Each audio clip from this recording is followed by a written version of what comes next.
how to build a music business. We'll be discussing how to get your music into TV and film. If you want to have your stuff in TV and film, there are definitely ways to do it and ways not to do it. The reason we love getting our music into TV and film is because it's an opportunity to be exposed to potentially millions of people. And we've seen this happen over and over again with artists, not just, new artists who kind of get their big break because they get a great placement, but even legacy acts who will get a placement, it goes viral, and then like 20, 30 years after the song had its big break, there it is again. You're always one song, one post, one DM away from your career taking off and really the potential for your life to change. And that also includes one placement.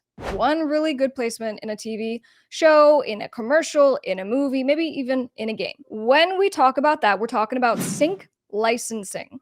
Sync licensing is where you sync audio to a visual. But then how do we do it? Before I tell you the 3 ways of how we're going to do it, just a reminder, if you are, looking to do this kind of thing and you want some help, be sure to get on my newsletter, topmusicattorney.com. I have a free PDF with all my secret hacks and all the things, and you get on the newsletter that way. So moving on, 3 ways. Number 1, sync licensing companies. And for some of my clients and students who are able to kind of hit 6 figures annually, some of them do and work with sync licensing companies. So basically, you do a deal with a company that exists just to get music into TV and film.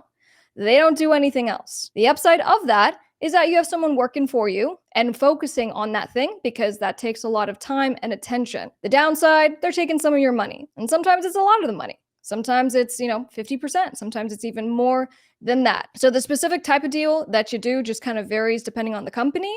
Okay. But that's what a sync licensing company looks like. We're going to talk about the best way to actually reach out and introduce yourself in the next section of this. But that's number 1. Number 2, as far as how do we get our music into TV and film, we can reach out to music supervisors. This is probably my favorite because I am a very big advocate, as you guys know, of doing it yourself, building your own contacts, building your own network, and having control over what happens. Because obviously in the instance you sign with, for example, a sync licensing company, that's great until the relationship ends, right? You don't have those contacts.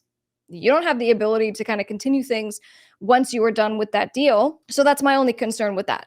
But if you do decide to reach out to music supervisors, one of the best ways to do it is to just find the contact information based on, hey, I saw this Netflix show.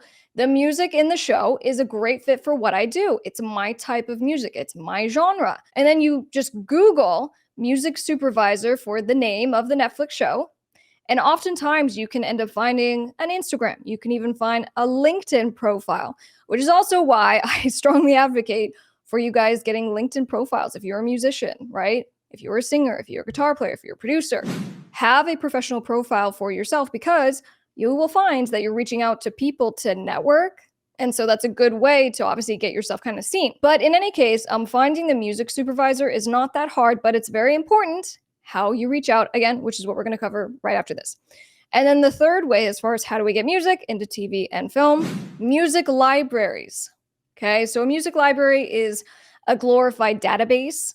So there might be a platform like Jingle Punks. There's so many, just do a Google search. But, essentially the way it works, you sign an agreement, you upload your music into their database, and then their clients, who might be a filmmaker, will come in, pay some money. They're allowed to do searches, and then they'll be able to hopefully find your music based on keywords that they've put in. The upside, didn't really take that much work for you, right? And now you're just there and you might get an opportunity at any time. The downside is that you are now amongst many fish in a very big sea. And I've done music libraries personally, and I found that I ended up getting some placements. I got a placement in the Olympics as well as in Dance Moms, which is a very popular TV show. It was funny enough because I got those 2 placements from the music libraries, and then I didn't get anything else from that music library for like 4 years. So it's very much hit or miss, and that's my only complaint. So I would just say kind of, explore all options, see what works for you. Then what's the best way to reach out? If you guys are finding this video helpful, please be sure to give it a like. I really appreciate that. So when we're reaching out, you gotta personalize your email. Please don't reach out and say Krystle. And this is a different example. It's the last email that I got from a stranger, but Krystle, I'm doing an investment raise and it's for, my music career. And here's all the opportunities. Please give me money. You need to give a little more context and personalize it, right? So in the instance of it's a music supervisor, what show is that music supervisor working on? Hey, I saw you're working on the Lucifer Netflix show. And the type of music that you have in the show is such a good fit. I totally do that. And I think you're great. Here's a quick example of my work. Don't send them 400 songs. Here's one song or two songs or three songs at most. Understand that if you're so lucky for them to actually open your email and click on your link, they only have a little bit of time. So you don't want to send them too much so that they're overwhelmed. So personalize the email. Okay, and that includes if you're reaching out to a sync licensing company. Whatever your approach is, just show that you did like 5 minutes of research, okay? It's gonna help a lot. Make it short, get to the point, and explain why you are a good fit for them because of you either align with what they're doing or maybe you fill a gap. Most of you are not doing this as a little hobby that you're gonna, do for a year and then you're done. Most of you are doing this because you're passionate about this, you want it to be successful. And so if you're going to be putting in the time anyway, let's do the right type of work to build to the right end goal. All right. Now, special tips. So when it comes to, getting music into TV and film, you have to kind of decide, are you taking your music as is and you're just going to try to get it placed, which is totally fine, right? That works.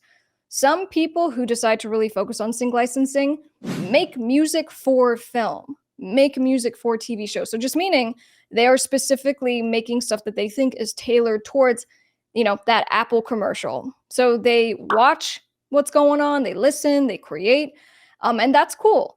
And I know, again, people who kind of do this and make that six figures, they are tailoring what they're doing to fit for TV and film, but you don't have to.